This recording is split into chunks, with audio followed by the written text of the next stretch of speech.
నమస్తే. Welcome to our channel. Senior journalist Damu Balaji గారు ఉన్నారు. వారితో మాట్లాడదాం. సార్ నమస్తే సార్. నమస్తే.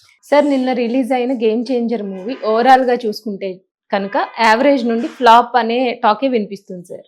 అసలు ఫ్లాప్ అవడానికి కారణాలు ఏంటి? అంటే నార్మల్ గా ఇప్పుడు శంకర్ కూడా మంచి దర్శకుడే కదా, ఎప్పటి నుంచో ఉన్నాడు, మంచి సినిమాలు తీశాడు. అతను డైరెక్షన్ అంటే అందరికి ఇంట్రెస్ట్ ఉంటుంది, చాలా మంది ఆయన ఫ్యాన్స్ ఉంటారు.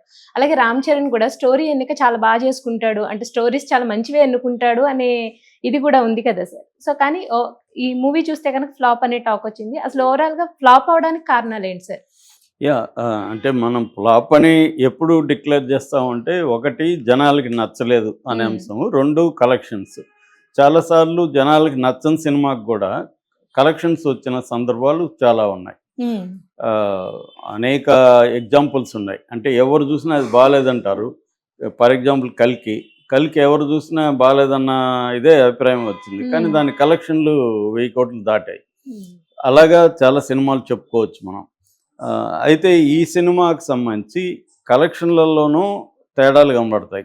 నేను హిందుస్థాన్ టైమ్స్, కొంతమంది ట్రేడ్ పండితులు వాళ్ళని బట్టి చూస్తేమో ఫస్ట్ డే కలెక్షన్ 47 కోట్లు, 13 లక్షలు, 47 కోట్ల 13 లక్షలు అని చెప్పారు. కానీ మేకర్స్ ఏమో ఇందాక అఫీషియల్గా 186 కోట్లు, 186 క్రోర్స్ అనేది వాళ్ళు అనౌన్స్ చేశారు. దాని కింద కామెంట్లు కూడా నెగిటివ్గానే ఉంటున్నాయి, ఎక్కడి నుంచి వచ్చారా ఇంత కలెక్షన్లు అని.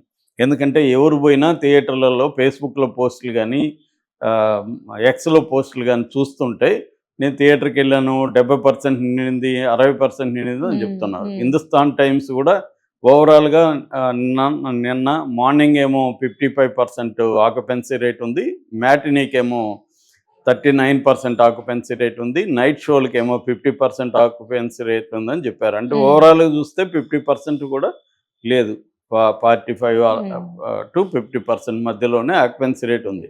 అంత ఆక్యుపెన్సీ రేట్ ఉన్నప్పుడు 186 కోట్ల కలెక్షన్ అనేది సాధ్యం కాదు. ఎందుకంటే హిందీలో అందరూ చెప్తున్నారు, హిందీలో 7 కోట్లు వచ్చింది, తెలుగులో ఎంత వచ్చింది, 38 కోట్లని హిందుస్థాన్ టైమ్స్ వాళ్ళు రాశారు. సో మరి ఎవరిది నిజం అనేది తెలియదు. మేకర్స్ అయితే 186 కోట్లు అన్నారు. 186 కోట్లు లెక్కేసుకున్నా కూడా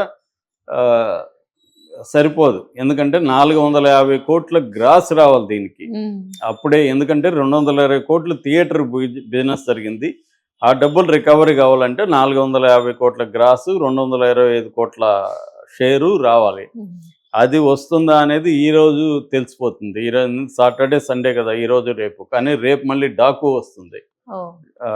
డాకుకి దీనికి పోటీ వస్తుంది. థియేటర్లు కూడా ఎలా ఉంటుందంటే, ఇవాళ థియేటర్లు పరిస్థితి ఎలా ఉంటుందంటే, వాళ్ళకి కానీ ఫుల్ కాకపోతే వాళ్ళు వేరే సినిమాకి ఇచ్చేస్తారు. ఎందుకంటే వాళ్ళకి రెంట్లు, పవర్ బిల్లులు, మెయింటెనెన్స్ వ్యవహారం అంతా రావాలి కదా. అది రావట్లేదు అనుకో, వేరే థియేటర్ వేరే సినిమాకి ఇచ్చేస్తారు. సో అందువల్ల ఈరోజు మాత్రమే దీన్ని తెలిసిపోతుంది. ఈరోజు కానీ సరిగా లేవంటే రేపటికి కొన్ని థియేటర్లు ఖాళీ అయిపోతాయి. రేపు డాకు మహారాజ్ ఇస్తారు. కాకపోతే ఏంటంటే డాకు మహారాజు తమిళ్ అండ్ హిందీలో రిలీజ్ కావట్లేదు. ఆ రకంగా దీనికి కొద్దిగా బెనిఫిట్ ఉండొచ్చు. కానీ ఓవరాల్గా ఎందుకంటే ఇది తెలుగు వెర్షనే ఎక్కువ కలెక్ట్ చేయాలి, వేరే వెర్షన్లలో పెద్దగా లేదు. ఎందుకంటే తమిళనాడులో 2 కోట్లని హిందుస్థాన్ టైమ్స్ రాశారు నేను వచ్చిన కలెక్షన్లో, హిందీలో 7 కోట్లు. సో అది ఈ రోజుని బట్టి మనం రేపు కరెక్ట్గా అంచనా వేయచ్చు ఈ సినిమా పరిస్థితి. తమిళ్లో 2 కోట్లు.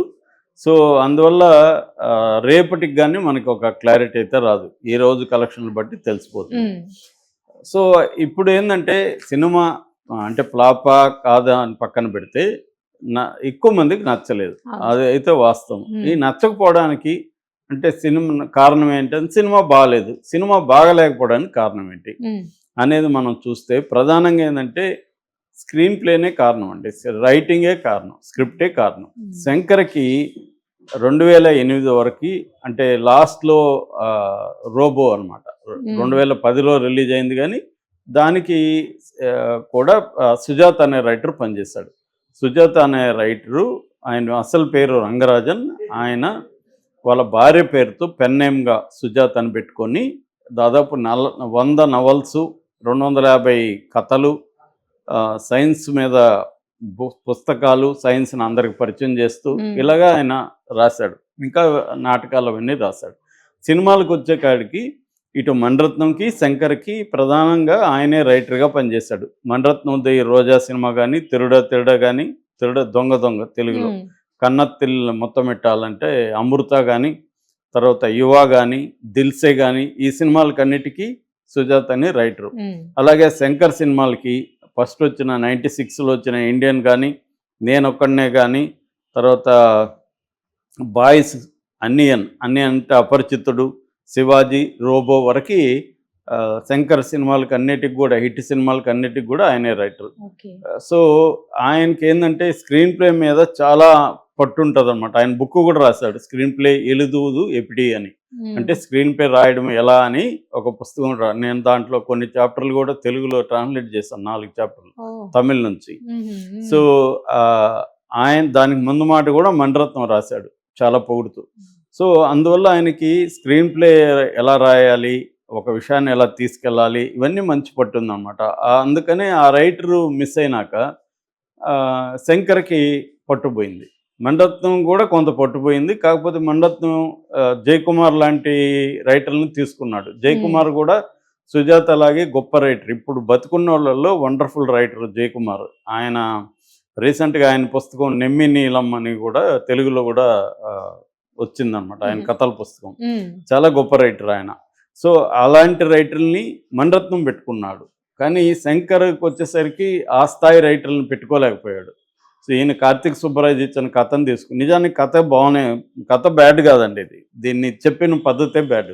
ఫర్ ఎగ్జాంపుల్, ఇప్పుడు హీరో ఉన్నాడు, విలన్తో ఢీకొన్నాడు. హీరో ఐఏఎస్ ఆఫీసర్ అయ్యాడు. ఐఏఎస్ ఆఫీసర్ అయ్యి వైజాగ్ కలెక్టర్గా వచ్చాడు. అక్కడ మంత్రిగా ఉంటున్న మోపిదేవి అనే ఎస్జే సూర్య పాత్ర, బొబ్బిలి మోపిదేవి, అతను అవినీతి చేస్తున్నాడు, అవినీతినే తను ఎదుర్కొంటున్నాడు. ఇది పాయింట్ కదా. ఇప్పుడు ఫ్లాష్ బ్యాక్కి వెళ్ళారు. ఫ్లాష్ బ్యాక్లో ఏంటంటే ఈ హీరో ఈ రామ్ నందన్ వాళ్ళ నాన్న అప్పన్న ఎక్కడో ఒక మారుమూల ప్రాంతంలో అక్కడ రైతుల ఇష్యూల మీద పోరాడుతున్నాడు. ఆ పోరాడే క్రమంలో పార్టీ పెట్టమన్నారు, పార్టీ పెట్టాడు. ఆ పార్టీని వేరే అతని దగ్గర ఉన్న వాళ్ళు కైవసం చేసుకొని అతన్ని చంపేశారు. ఈ ఫ్లాష్ బ్యాక్ సినిమాకు అవసరమా? ఎప్పుడైనా ఒక ఫ్లాష్ బ్యాక్ ఉంటే అది డ్రైవ్ చేయాలి సినిమాని.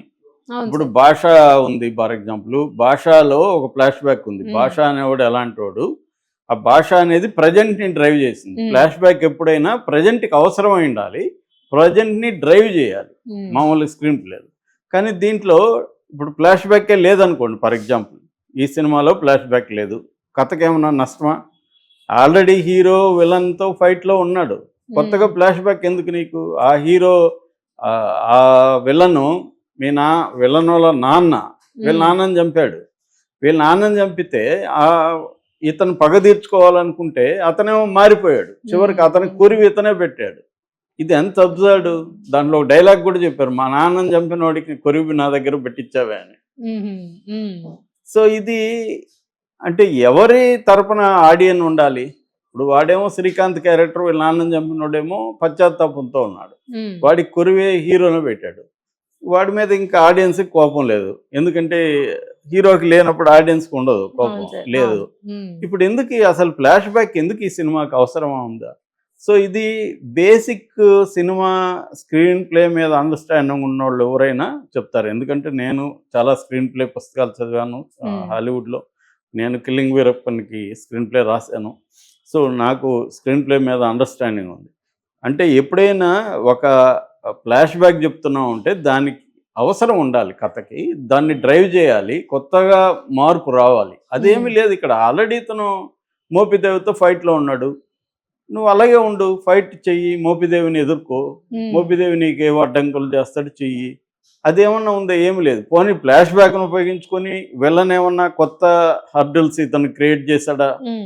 లేదు. పోనీ ఇతను ఫ్లాష్ బ్యాక్ తెలియడం వల్ల ఏమన్నా మార్పు వచ్చిందా? ఏమీ లేదు. సో వీళ్ళ నాన్నని చంపినాడేమో మంచోడైపోయాడు, వాడు చచ్చిపోయాడు. వాడి కొడుకు కదా విలను, వాడి కొడుక్కి ఫ్లాష్ బ్యాక్ సంబంధం లేదు. నిజానికి వాడి కొడుకు అది కూడా ఒక ట్విస్ట్ ఉంది, నేను అన్ని రివీల్ చేయకూడదు కాబట్టి చేయలేను. సో ఇలాగా దీనికి మేజర్ ప్రాబ్లం ఏంటంటే ఫ్లాష్ బ్యాక్ అవసరమే లేదు కథకి ఫ్లాష్ బ్యాక్ను పెట్టారు. ఫ్లాష్ బ్యాక్ నిజానికి బాగానే ఉంది, అంటే ఓల్డ్ ఫీల్ ఉంది, కానీ ఇతనికి కొంత నెత్తి పెట్టడం అది రియలిస్టిక్గానే తీసుకున్నారు. అంటే తనకు ఒక హ్యాండిక్యాప్ ఉండడం వల్ల తను ఇంకొకరి సహాయం తీసుకుంటాడు పార్టీని నడపడానికి. ఆ సహాయం తీసుకున్నాడే తనకి ద్రోహం చేస్తాడు అనే పాయింట్ బాగుంది, కానీ దానికి లింక్ పెట్టి ఇక్కడ దాని చేయడంలో ప్రజెంట్కి కలపడంలో ఫెయిల్ అయిపోయాడు శంకర్. ఇది మేజర్ అండి. అందుకనే సుజాత లాంటి రైటర్ ఉంటే ఇవన్నీ చెప్పేవాడు సుజాత, అరే బాయ్ నువ్వు ఫ్లాష్ బ్యాక్ కలపాలా. దీని మీద వీళ్ళు ఖర్చు పెట్టకుండా స్క్రిప్ట్ మీద పెట్టారు. మామూలుగా దిల్ రాజు గురించి ఒక మాట చెప్తుంటారు, దిల్ రాజు స్క్రిప్ట్ కోసం 20-30 లక్షలు ఖర్చు పెడతాడు ఎప్పుడు చిన్న సినిమాలకు కూడా అనేది. ఎందుకంటే దిల్ రాజుకి తెలుసు స్క్రిప్ట్ గురించి, అందుకనే ఆయన సక్సెస్ రేట్ చాలా ఎక్కువ ఉంటుంది దిల్ రాజు. కానీ మేబీ శంకర్ని ఎదిరించలేక దిల్ రాజు కూడా సరెండర్ అయిపోయినాడా. మామూలుగా దిల్ రాజుకున్న గొప్ప ఇదేంటంటే ఇండస్ట్రీలో ఒకటి ఏదైనా బ్లాక్ రాకపోతే బాగొచ్చే వరకు వదలడని, స్క్రిప్ట్ మీదనే ఎక్కువ కూర్చుంటాడని, దాని మీద ఎక్కువ ఖర్చు పెట్టడానికి కూడా రెడీ అని చెప్తారు మామూలుగా. కానీ మేబీ దీంట్లో దిల్ రాజుకు కూడా కంట్రోల్ లేకపోయి ఉండొచ్చు, దిల్ రాజుకు ముందే కూడా ఐడియా ఉండొచ్చు. ఎందుకంటే ఇది ఎవరికి బేసిక్ స్క్రీన్ ప్లే స్ట్రక్చర్ తెలిసిన వాళ్ళందరూ కూడా ఎవరైనా కూడా స్క్రిప్ట్ చదివితే తెలిసిపోతుంది, లోపాలు క్లియర్గా ఉన్నాయి.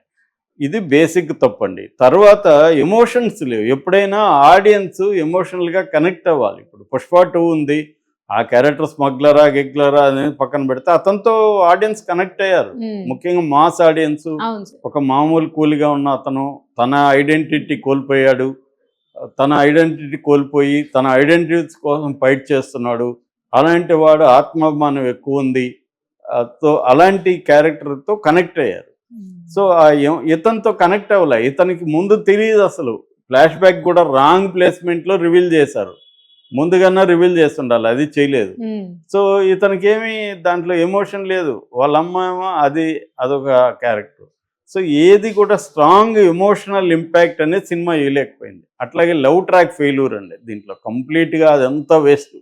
ఇంకొక 40 నిమిషాలు ఎత్తేసున్న సినిమాలో 2 గంటల సినిమా తీసుంటే సరిపోయేది. ఆ లవ్ ట్రాక్ అదొక అనవసరమైన, అతను ఐపీఎస్ నుంచి మళ్ళీ ఐఏఎస్కి రావడం, అదంతా వేస్ట్ అండి.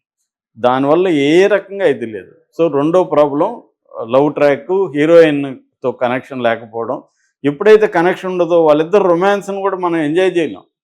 మనం కనెక్ట్ అవుతేనే ఎంజాయ్ చేస్తాం, అది ఎంజాయ్ చేయలేం. మూడో పాయింట్ ఏంటంటే ఎంటర్టైన్మెంట్ మిస్ కాకూడదండి సినిమాల్లో. ఎంటర్టైన్మెంట్ చాలా ఇంపార్టెంట్. ఇవాళ ఆడియన్స్ని ఎంటర్టైన్ చేయడం చాలా ఇంపార్టెంట్. నువ్వేమన్నా చేయగానే ఆడియన్స్ని ఎంటర్టైన్ చేయాలి. ఆ ఎలిమెంట్ దీంట్లో కంప్లీట్గా పోయింది. అది పరమ నీచంగా ఉంది. ఆ సునీల్ ట్రాక్ సైడ్కి వచ్చే కామెడీ అదైతే ఏందిరా ఇది, ఎందుకు పెట్టాడు రా శంకర్, బ్రెయిన్ ఉందా ఇతనికి లేదా అనిపిస్తుంది. అంత చీప్ కామెడీ. అది కామెడీ లేదు అసలు దాంట్లో. అదొక వికలాంగ తత్వం, దాన్ని ఎందుకు పెట్టారు. మళ్ళీ వాళ్ళ మదర్కి ఒక హీరో మదర్ కూడా ఒకటి పెట్టారు, అది ఎందుకు పెట్టారో తెలియదు. అంటే దాని పర్పస్ మనకు ఆడియన్స్కి ఆయన ఏమన్నా అనుకున్నాడేమో పర్పస్ అని మనకు అర్థం కావాలి. నువ్వు అనుకుంటే నాకేంటి, నాకు అర్థం కావాలి, నాకు కనెక్ట్ కావాలి. అంటే ఇక్కడ పుష్ప 2కి వచ్చేసప్పుడు ఇది ఎందుకు పెట్టాడంటే అతనికి ఒక అంటే హీరోకి కొన్ని మైనస్లు ఉన్నా కూడా అతను ఎట్లా ఫైట్ చేశాడు, పెద్ద వ్యవస్థలతో ఎలా ఫైట్ చేసి ఆ వ్యవస్థల్ని తన గుప్పిట్లోకి ఎలా తెచ్చుకోగలిగాడు అనే దానికి అక్కడ ఉంది.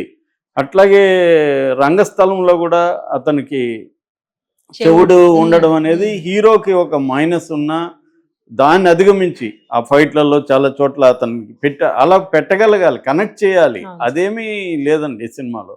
అంటే బేసిక్ శంకర్ అయినా ఈ సినిమా తీసింది.